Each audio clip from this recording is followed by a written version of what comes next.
নমস্কার দিদি। তো নমস্কার। নমস্কার। হ্যাঁ, তো ইনি কে হয়? দাদা হয়। দাদা হয়। আচ্ছা, এনার নাম কি? নাম কি? লাকুলেশ্বর বর্মন। আচ্ছা, তো ইনি সরকারের তরফ থেকে কিছু পাচ্ছেন? কিছুই পাই না, শুধু ওই 1000 টাকা ভাতাই যায়। আচ্ছা, তো এতে তো সংসার চলে না না নাকি? না, চলে না।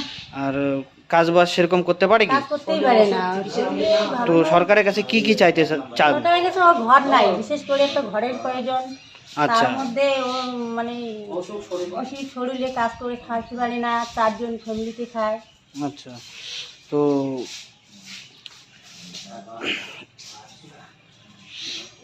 সমস্যা তো অনেক কিছুই। হ্যাঁ, একটা ঘর দিলে ভালো হয়। তার মধ্যে তাহলে সরকারের কাছে কি করলে আরো ভালো প্রতিবন্ধীদের জন্য করা উচিত? ওই ভাতাটা আমাদের বাড়াই দিলে একটু ভালো হয়। সবার জন্য নাকি? হ্যাঁ, সবার জন্য আমাদের ভাতা বাড়াইতে উপায়।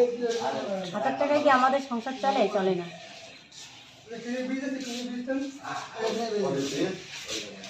আচ্ছা, ঠিক আছে। তো এই সরকারের কাছে এই আবেদনটা থাকলো এবং অন্য অন্য যারা দেখতে পাচ্ছেন এই ভিডিওগুলো তাদের কাছে আবেদন থাকছে। তো ঠিক আছে, ধন্যবাদ দিদি।